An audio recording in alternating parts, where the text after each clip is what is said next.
भारत के जाने माने इकोनॉमिस्ट और नोबेल पुरस्कार से नवाजित किए गए अमर्त्य सेन ने हाल ही में हिंदू राष्ट्र को लेकर एक ऐसा बयान दिया है जिसे लेकर चर्चा होने लगी है। उन्होंने मौजूदा बीजेपी सरकार पर कई सवाल भी उठाए और कांग्रेस सरकार को भी कटघरे में लिया। अमर्त्य सेन ने लोकसभा चुनाव 2024 के नतीजों को लेकर बड़ी टिप्पणी की है। अमर्त्य सेन ने कहा कि भारत हिंदू राष्ट्र नहीं है, ये लोकसभा चुनाव 2024 के नतीजे से पता चलता है। जानकारी के मुताबिक बीते दिनों जब अमर्त्य सेन अमेरिका से भारत लौटे तो कोलकाता एयरपोर्ट के बाहर एक बंगाली मीडिया के साथ बातचीत में अपनी राय व्यक्त की। 90 साल के हो चुके अर्थशास्त्री ने नई व्यवस्था के तहत लोगों को बिना मुकदमे सलाखों के पीछे डालने की जारी परंपरा पर भी नाराजगी व्यक्त की। अपने बचपन को याद करते हुए उन्होंने ब्रिटिश शासन का जिक्र भी किया।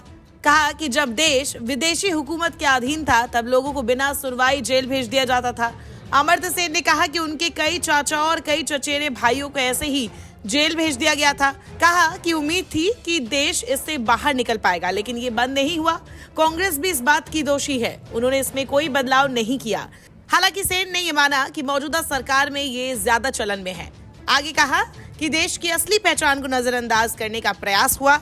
राम मंदिर निर्माण में इतना पैसा खर्च हुआ। कहा भारत को हिंदू राष्ट्र के तौर पर दिखाना महात्मा गांधी, टैगोर और नेताजी के देश में ये नहीं होना चाहिए था। ये देश की असल पहचान दबाने का प्रयास है, इसे बदलना होगा। फेमस अर्थशास्त्री ने कहा हम हमेशा हर चुनाव के बाद बदलाव देखने की उम्मीद करते हैं। बीजेपी के नेतृत्व वाली केंद्र सरकार के दौरान लोगों को बिना मुकदमे के सलाखों के पीछे डाला गया। अमीर और गरीब के बीच की खाई को बढ़ाया गया, जो आज भी जारी है। उन्होंने कहा कि राजनीतिक रूप से खुले विचार वाले होने की जरूरत है, खासकर तब जब भारत एक धर्मनिरपेक्ष संविधान वाला एक धर्मनिरपेक्ष देश है। उनकी ये भी राय थी कि नया केंद्रीय मंत्रिमंडल पहले वाले की ही एक प्रति है। इस दौरान सेन ने यह भी कहा कि भारत में बेरोजगारी बढ़ रही है, प्राथमिक शिक्षा, प्राथमिक स्वास्थ्य सेवा जैसे क्षेत्रों की उपेक्षा की जा रही है। 1933 में कोलकाता में जन्मे अमर्त्य सेन की शिक्षा कोलकाता के शांति निकेतन, प्रेसिडेंसी कॉलेज और कैम्ब्रिज के ट्रिनिटी कॉलेज से हुई। कैम्ब्रिज के ट्रिनिटी से उन्होंने पीएचडी की। उनको 1998 में इकोनॉमी साइंस में वेलफेयर इकोनॉमिक्स और सोशल चॉइस थ्योरी में योगदान के लिए नोबेल अवार्ड दिया गया था। द्वितीय पंचवर्षीय योजना में अमर्त्य सेन का महत्वपूर्ण योगदान रहा है। अमर्त्य सेन ने अर्थशास्त्र को अपना विषय बनाया। उन्होंने गरीबी को मापने के तरीके भी तैयार किए, जो गरीबों के लिए आर्थिक स्थितियों में सुधार के लिए उपयोगी जानकारी देते थे। ऐसे कई बड़े काम उन्होंने अपने करियर के दौरान किए हैं, जिसकी आज भी दुनिया भर में चर्चा होती है।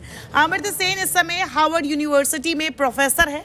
उन्होंने जादवपुर विश्वविद्यालय, दिल्ली स्कूल ऑफ इकोनॉमिक्स और ऑक्सफोर्ड विश्वविद्यालय में भी पढ़ाया है। सेन ने डीमोनेटाइजेशन के वक्त भी कहा था कि ये एक मिसाइल की तरह है और ये नहीं पता कि ये मिसाइल कहां लैंड हुई है। नमस्कार, मैं हूं मानक गुप्ता। अगर आपको हमारा ये वीडियो पसंद आया हो तो इसे लाइक और शेयर जरूर करें और हाँ, हमें सब्सक्राइब और फॉलो करना ना भूलें ताकि आप देश और दुनिया की कोई खबर मिस ना करें। तो जुड़े रहिए हमारे साथ और देखते रहिए न्यूज़ 24।